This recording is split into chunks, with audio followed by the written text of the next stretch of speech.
Tekanan untuk Eduardo Perez. Persebaya harus menang di 2 laga selanjutnya. Peluang datangkan pemain baru. Persebaya berbenah setelah kalah dari PSIM Yogyakarta.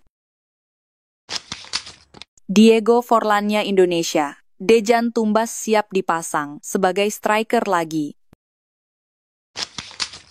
Rating apik, tapi bikin kecewa. Dejan Tumbas punya penilaian berbeda di Persebaya.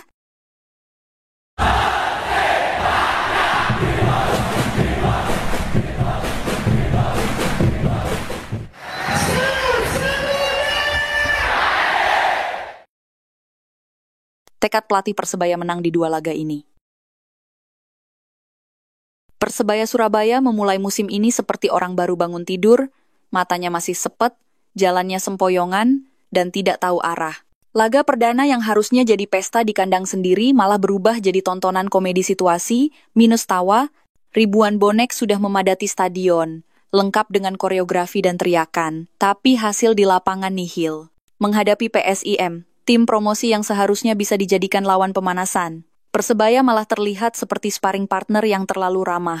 Bukannya menyerang, malah ditekan habis-habisan. Ujian berikutnya datang pada 16 Agustus 2025. Persebaya akan melawat ke markas Persita. Ini bukan sekadar tandang, ini ujian hidup mati.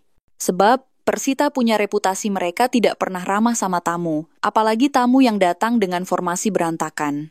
Lalu, seminggu kemudian, 23 Agustus 2025, Bajul Ijo harus menjamu Bali United di kandang.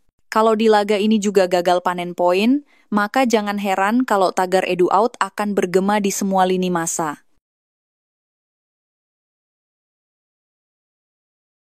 Peluang Persebaya, datangkan pemain baru. Persebaya Surabaya punya peluang untuk mendatangkan pemain baru hingga berakhirnya pendaftaran pemain di akhir Agustus mendatang. Hal tersebut disampaikan oleh Direktur Operasional Persebaya, Chandra Wahyudi. Namun, untuk mendatangkan amunisi anyar, manajemen baru akan bergerak setelah ada kebutuhan dari pelatih Persebaya, Eduardo Perez. Mengetahui hal ini, Bonek langsung menyampaikan beberapa keinginannya, termasuk posisi mana saja yang perlu ditambal dengan pemain anyar. Inilah 4 permintaan Bonek jika Persebaya berniat menambah pemain usai kalah menyakitkan dari tim promosi PSIM Yogyakarta di pekan perdana Super League 2025-2026.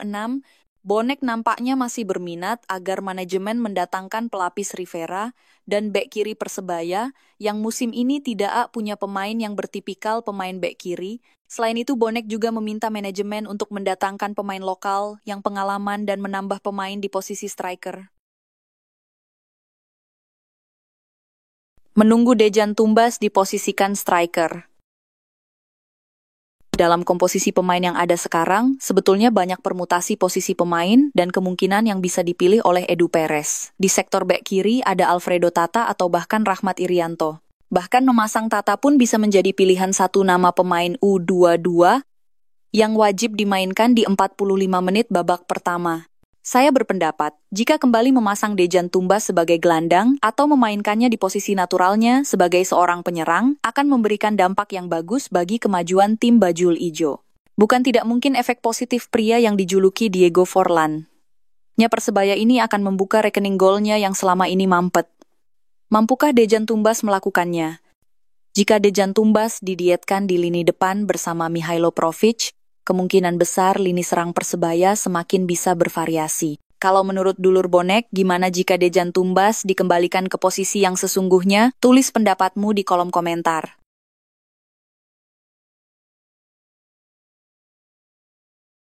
Tumbas tampil apik, malah banyak yang kecewa. Dejan Tumbas tampil menonjol di laga pembuka Super League 2025-2026 bersama Persebaya Surabaya. Berdasarkan data SofaScore, pemain asal Serbia itu mengantongi rating apik 7,2, meski Green Force harus menelan kekalahan mengejutkan 0-1 dari PSIM Yogyakarta. Statistik ini membuktikan performanya berada di atas rata-rata rekan setimnya. Sayangnya, penampilan individu yang apik tak cukup untuk menyelamatkan Persebaya Surabaya dari hasil memalukan. Bonek menuntut respons cepat dan perbaikan nyata di lapangan. Mereka tak ingin kekalahan melawan PSIM menjadi awal dari rangkaian hasil buruk musim ini. Kini tinggal bagaimana tim memanfaatkannya secara optimal. Jika penempatan posisi dan strategi tepat, Persebaya Surabaya masih punya peluang bangkit dan memuaskan dahaga kemenangan bonek. Eduardo Perez wajib segera buktikan kualitasnya. Banyak yang menilai strategi Eduardo kurang tajam di lini depan. Bahkan, ada yang menuding pergantian pemain di laga itu justru merusak ritme permainan. Tak sedikit pula yang membandingkan Eduardo dengan pelatih sebelumnya, Aji Santoso. Beberapa supporter menganggap era Aji lebih menjanjikan dan konsisten. Eduardo sendiri bukan sosok asing di sepak bola Indonesia. Dia pernah menjadi asisten pelatih Persija Jakarta dan melatih PSS Sleman di musim 2020. Karir kepelatihannya terbilang beragam, dari pelatih kiper di Girona FC hingga Timnas Indonesia U23. Dia dikenal menyukai formasi 4-3-3 dengan pendekatan defensif, namun yang menarik adalah catatan rata-rata masa jabatannya sebagai pelatih kepala. Dari data karirnya, dia rata-rata hanya melatih sekitar kurang dari 5 bulan di satu klub. Eduardo harus membuktikan dirinya bukan sekadar pelatih singkat dengan masa jabatan rata-rata 5 bulan. Ia perlu menunjukkan magisnya untuk membawa Persebaya Surabaya bersaing di papan atas. Bruno Moreira tebus kekalahan di laga perdana. Bruno Moreira datang dengan misi penebusan di Indomilk Arena. Kapten Persebaya Surabaya itu bertekad menghapus kekecewaan laga perdana dan membawa Green Force pulang dengan 3 poin. Sebagai pemimpin tim, Bruno mengakui rasa kecewa itu tidak bisa disembunyikan.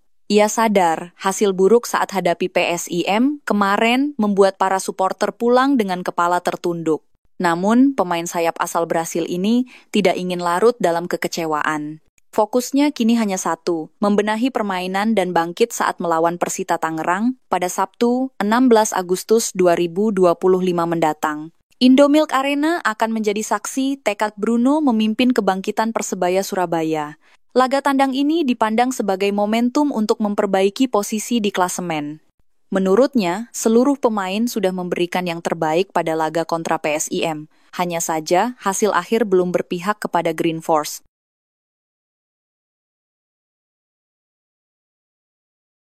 Leo Lelis siap gantikan Dimov hadapi Persita. Catatan kelam di Medimov di laga perdana Persebaya Surabaya musim ini. Performa tersebut langsung memunculkan pertanyaan. Apakah sudah waktunya posisi bek asal Bulgaria itu digantikan oleh rekrutan anyar, Leo Lelis? Kekalahan di laga pembuka seharusnya menjadi cambuk kebangkitan. Kompetisi masih panjang, dan peluang untuk bangkit selalu terbuka lebar. Namun, evaluasi terhadap performa individu tetap penting dilakukan. Apalagi jika statistik menunjukkan kelemahan yang bisa dimanfaatkan lawan. Kini, keputusan ada di tangan Eduardo Perez.